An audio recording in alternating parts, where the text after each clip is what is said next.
And so when I went to Portugal, that was one of the questions I had. Well, let's assume that decriminalization has actually kept drug usage rates fairly steady, as the Portuguese officials and experts with whom I spoke before I went there told me. And let's assume that they're actually managing those problems better than Western European countries with a criminalized scheme, as they also claimed. I'll assume that that's true, and when I get there, they're going to have charts that are going to confirm those claims. So then my question became, well, why? Why is it that drug decriminalization works? And what I found in speaking to them was a consensus about what those reasons are. And I think the reasons are intuitively compelling, just to someone using basic common sense.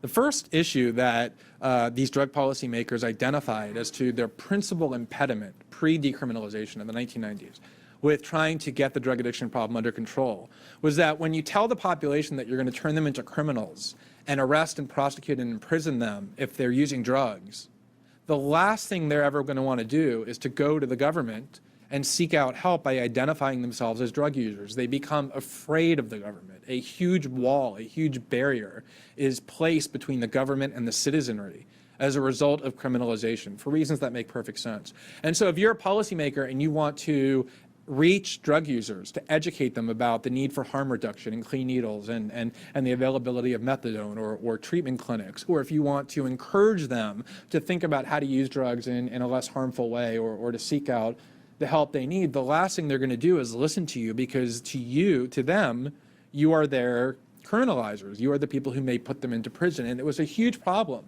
for Portuguese officials who wanted to reach the population to have this wall erected between a population that feared them and therefore was unwilling to listen to them. And I think if you go to the communities in the United States that are most affected by our criminalization laws, that fear on the part of the citizenry of the government is every bit as pervasive. And the ability of the government to reach those citizens is therefore diminished, if not rendered non-existent. And what decriminalization has done is it has removed the fear on the part of the citizenry of the government, so that the government can now go to the citizenry and say, we have these treatment options that have been made available to you that you ought to seek out. And we want you to listen to us when we have these educational programs that talk about the dangers of drugs and drug addictions and the way in which they can be abused and the harms that come from them. And the ability of the government to communicate with its populace and to offer treatment and to access those communities has been substantially enhanced as a result of decriminalization, because that barrier has been removed. And what that has done is it has enabled all sorts of addicts and people with drug problems and people using dirty needles or other forms of reckless drug behavior to seek out government programs that enable them to reduce their drug usage or reduce the harms that come from it, or to get off drugs entirely. And that is one compelling way that decriminalization actually decreases drug usage, which is it enables the government to be more effective in bringing treatment options to the population. Second way I think is even more important and even easier to understand, which is, as we all know, if you deploy a huge police force to search for and arrest and imprison and prosecute nonviolent drug offenders and imprison people by the hundreds of thousands in prisons, you are burning money in the prison state. You are simply throwing money towards a program, a policy that is designed to do nothing but take drug users and drug addicts and put them into cages. Once you decriminalize and you no longer arrest and prosecute and imprison drug users, enormous amounts of money are then freed up. And if it's a poor country like Portugal, or a country with significant budgetary and financial constraints like the United States, freeing up enormous amounts of money can create extraordinarily valuable opportunities on the part of the government to address drug problems. You can create all kinds of potent educational campaigns. You can build treatment facilities and pay drug counselors and pay psychologists so that people who never had access to treatment before now have ample and well-funded treatment programs. You save lots of money, but you also provide much better services to the drug-using population so that people who want treatment can then afford it. Portugal had virtually no ability to provide meaningful treatment in the 1990s as their problems with drugs skyrocketed, because they were wasting it all on trying to imprison people. It was decriminalization that freed up that money that has, and you can look at the resources devoted in Portugal to treatment since 2001, that has really skyrocketed. And so now, instead of being put into prison, drug addicts are going to treatment centers, and they're learning how to control their drug usage or to get off drugs entirely. And so I think when you look at those two aspects, it's not surprising that drug usage rates have not skyrocketed the way they have in Western Europe and in the United States, but have clearly begun to subside and in some cases significantly decrease. I want to talk a little bit about the structure of the law and how it actually works in practice. And I go into that in some detail in the report, so I'll just kind of paint with broad strokes what actually the structure is. As Tim said in his introduction, there's a significant difference between legalization, which means that there are no longer any prohibitions whatsoever on drug usage, and decriminalization, which means that under the law, it is still prohibited to use drugs, but that it is no longer brought into the criminal realm. It is no longer in any way a criminal offense. You are not charged with a crime. You are not threatened with prison. You don't have a criminal record. There's no conviction. There's no judge. There's no court. It is removed entirely from the criminalization scheme. And although some countries now have de facto decriminalization for some kinds of drugs, mostly marijuana, whereby they've decided that imprisoning people for possession of marijuana is no longer a wise thing to do, even though the state retains the authority to do so. Portugal is the only state explicitly in Western Europe and in the Western world to explicitly decriminalize drugs. And they've decriminalized all drugs, from heroin and methamphetamines and cocaine down to marijuana.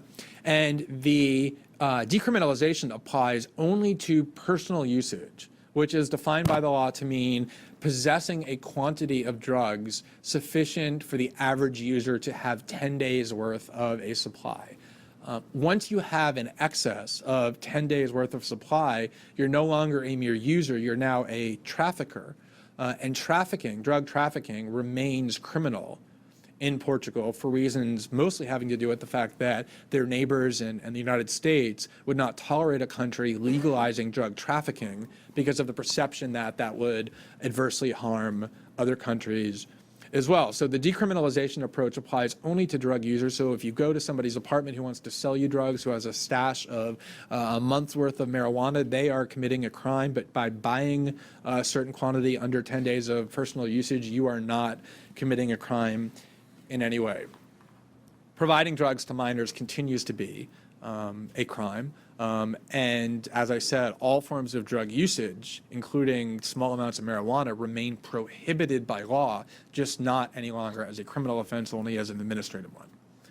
What happens is if a police officer knows or sees that you have drugs or are using drugs, they are required, there's no discretion, they're still required to issue a citation to you for violating the law.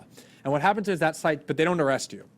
And what happens is that citation is then sent to what's called a dissuasion commission that is set up by the decriminalization law. And the dissuasion commission consists of 3 members, one appointed by what is the equivalent of the Justice Ministry, which is usually someone with a legal background, a lawyer, and 2 are appointed by what is the equivalent of the Health Ministry. And those are typically physicians or counselors or psychologists, health professionals. And this dissuasion commission is a 3-person commission that ultimately decides the disposition of the citation. And if a citation is sent, you have 72 hours to appear. They will give you a time and a date within 72 hours, and it actually works. 72 hours is typically when you appear. And what's most interesting about these dissuasion commissions is that they are purposely designed to avoid all of the trappings of any kind of a court. They're designed to be informal and to avoid any notion of guilt. So the person who's cited has the prerogative to demand that no notices be sent to their home to preserve their privacy. The 3 members of the commission purposely avoid anything like robes or any kind of formal clothing that suggests that they're an authority sitting in judgment. They sit on the same level rather than on an elevated platform. The entire proceeding is designed to convey informality and non-judgment, to offer the person who cited the opportunity for treatment rather than some sort of mandatory punishment or judgment. And in over 85% of the cases, those proceedings end with absolutely nothing happening, with what is called a suspended proceeding, conditioned on the person going to treatment, and that whether the person fulfills that treatment is actually optional. There's no enforcement mechanism to make them go to treatment. There's no penalty for their failure to do so. And it's designed, the reason why there is this proceeding at all, is it's designed to bring citizens and the government together so that when the citizens want treatment, the government is there to enable and facilitate and to provide it. And there's lots of details about how the various sanctions work that are available to the commission, which are very rarely imposed, that I include in my report and I won't detail here. But I think what's most important about understanding how these commissions work is that they purposely avoid all guilt and are designed to encourage, upon an assessment by health professionals, not criminal professionals, whether or not treatment options ought to be offered and what type of treatment is appropriate. Just one word about police enforcement, because that's something that people typically wonder about, is how do the police under decriminalization in Portugal continue to view the utility of issuing citations. And it's very difficult. You can talk to police officers, as I did. You can speak with law enforcement officials, as I did. But it's very difficult to acquire any sort of understanding statistically or anything beyond anecdotally about how police officers view decriminalization. But what seems pretty clear anecdotally is that at first there was kind of a generational split among police officers. Older police officers tended to view this dissuasion commission as kind of a joke. You know, they would issue a citation to a user, and 24 hours later they would see that user back on the street, sometimes using, and they would think, why am I going to waste my time and effort and energy giving a citation to somebody who has no prospect of going to prison? But what even older officers eventually understood, and almost the overwhelming majority of younger officers seem to now believe, and after 7 years this percentage has increased, is that it was criminalization that was futile, because they would issue citations and people would be out on the street 24 or 48 hours later, but without treatment. They would just have sat in a cage for 48 hours and still be addicts. Whereas now, you actually take these people and force them to go to a process where treatment is offered to them, and these officers believe that there's much greater utility in issuing citations now when there's something constructive being done in response to those citations rather than something punitive and counterproductive. And I think the chart in the report that I included demonstrates that it's been a fairly steady number of citations issued, even steadily increasing, which I think suggests that there's confidence in law enforcement officers with regard to how they perceive decriminalization. Now, what has happened in Portugal since decriminalization? Most of the answer to that is statistical, and I'll refer to a couple of the charts. But I want to sort of speak in broader terms about what has happened in Portugal since decriminalization. And I tried to categorize or to divide the analysis into two areas. First, what has happened in Portugal in absolute terms? Have prevalence rates increased? What about disease, drug-related diseases, and other pathologies? And secondly, how do those trends, whether good or bad, compare to other EU states and to the United States, Australia, and Canada? Because obviously, if there's some moderate increase in usage after decriminalization, but massive increases in Western Europe, the fact that there's some moderate increases in usage doesn't indict the policy. You would need to do a comparative assessment to determine whether or not, on balance, decriminalization has been effective.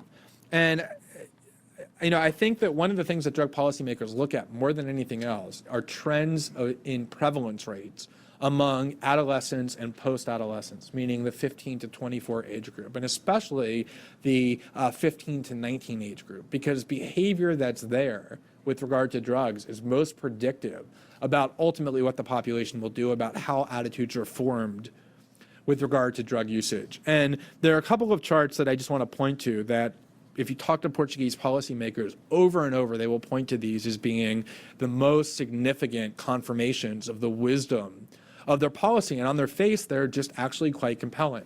The first one is, and if you have the book, these are a little small, so you may not be able to see the details well, so you might want to look in the actual report. This one is from page 13. It's figure 5. And what this shows are prevalence rates, which means the percentage of the studied population which over its lifetime tries a particular drug.